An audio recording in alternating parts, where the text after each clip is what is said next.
My name is Simon Reid-Henry. I am an historical and political geographer, a civil society advocate, and a writer. Welcome to my exp.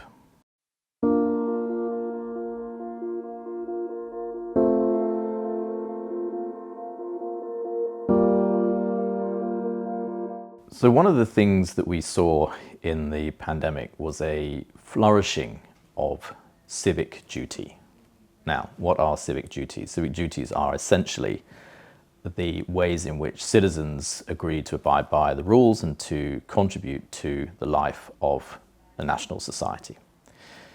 And really the pandemic, and particularly the period of lockdowns, which began often in around March 2020, were a period in which governments, for the first time, I would say in several years, decades even, really rediscovered a language of civic duty, a language in which they asked and called and expected citizens to do things. And we can all remember the many particular experiences of that time, of lockdown, of stay-at-home orders, of social distancing, of hand washing. All of these things that we were being asked to do in the name of a greater good. And that's one reason why studying the way in which societies responded to the pandemic, and in particular the pandemic era regulations, is an incredibly interesting way to understand better what it is that encourages people to act in certain ways in the name of a greater good, and to what extent they are prepared to do so. And if we are looking and needing to understand how we as a global society will also in the future respond to some of the challenges such as climate change that are going to increasingly impact upon our daily lives, then understanding how we've done this in the past is a good way to go.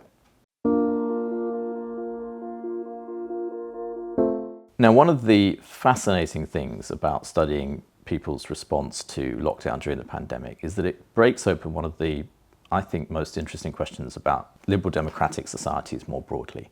And that is how they manage this tension between what is required in order for society to function, that's the collective will, as it were, of a society, and what individuals themselves are required to do in order to fulfill that. It is not possible, as it was often described of China at the time, and people looked to, for example, the Chinese experience of lockdowns and saw that as very authoritarian. In Western Europe, for example, that was not an option. Governments were not actually, in fact, able to ensure that citizens obeyed the law. This is, of course, the reason why we have speed cameras. We have laws about speeding, but to enforce them, we need to incentivize how individuals react, incentivize them to not be fined. And it was a little bit the same in the pandemic. Governments ultimately ended up negotiating with citizens, and we can track how they did this through the ways in which they changed what they were asking for.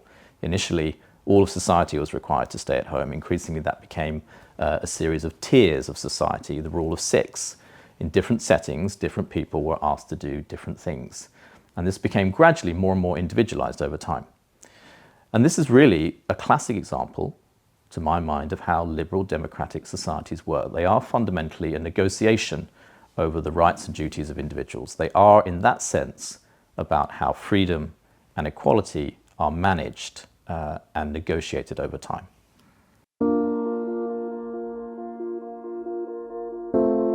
One of the fascinating things about the pandemic was that very often governments turned to a model of the good citizen in order to encourage individuals to adhere to the public health regulations that were being established.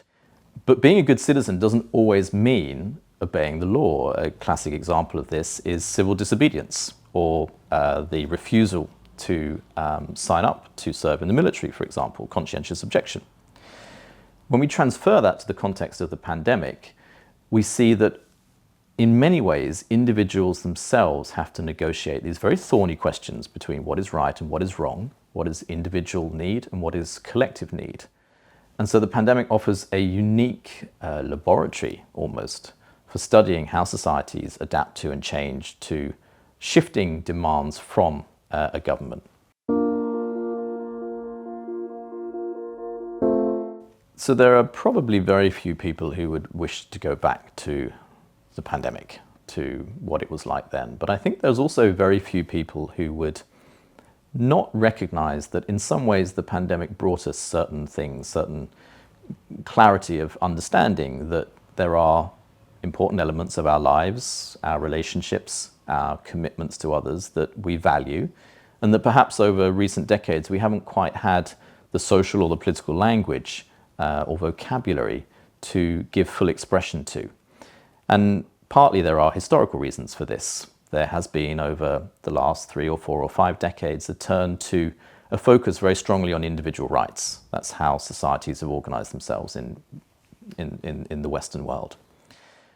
But in doing so, there is a risk, I think, that we have forgotten some of the benefits of what collective common commitments require.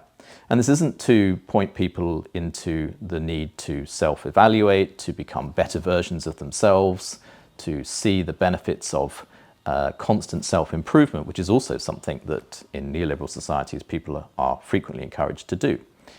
It's more to recognize that there are elements of the common fabric of our social tissue that we need to continue to work upon, that we need to keep exercising, a little like a muscle that if we forget to use it, goes weak and cold and hard.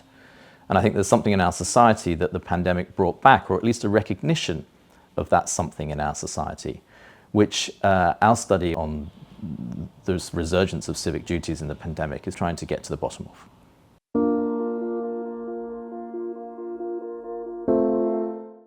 Another reason to look back to the pandemic and try to understand how it was that we as societies responded is to, in a way, also be better able to look forward to some of the challenges that we are likely and our children are likely to confront in the future.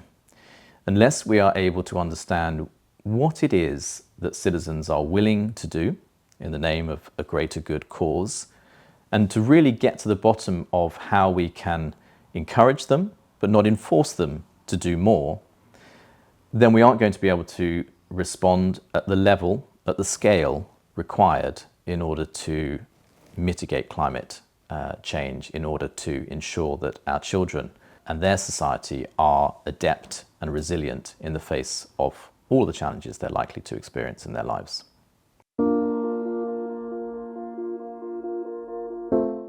One of the things that we see when we lift our head up and look outside of Europe or North America in assessing our response to the pandemic, and to some extent giving ourselves a scorecard on how we did, is the recognition that in other societies, in other countries, the capacity of individuals to live up to their own sense of civic duty or associative duty to their family, to care for relatives, or even their humanitarian duty to look after those to whom they feel they have an obligation, was dramatically compromised by the extent to which we in wealthier Western societies ensured that we had the right, this time the right, not the duty, to take advantage of the vaccines that were produced and were financed during the pandemic.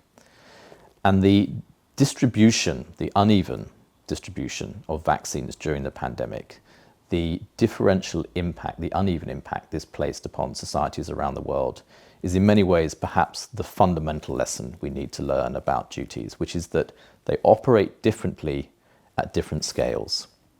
We need not only in the modern era to look after our families, we need not only to look after our fellow citizens, we also need to be able to look after other societies in the world. And the pandemic was really one of the most revealing moments at which the limits of our human solidarity were realized, and in a sense provides us with the blueprint for all the things that we need to change going forward.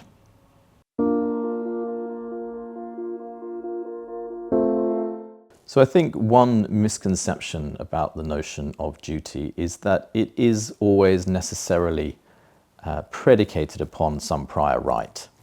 And the reality is that people aspire to fulfill duties in many ways in every day of their lives, whether it's through offering care, whether it's through voting, whether it's through fulfilling what it is that it takes for them to be active members of a society. And we do this willingly. We do it because it enriches our own lives, and we do it because it enriches the lives of those around us. And those duties, the fulfillment of those duties of virtue, as they are often called, is essential to understand, because it's in duties of virtue that we get to the heart of the capacities of liberal democracy as a political system for adapting and for responding to challenges. And that, for my money, is one of the most important things that we as scholars and we as activists can try to address.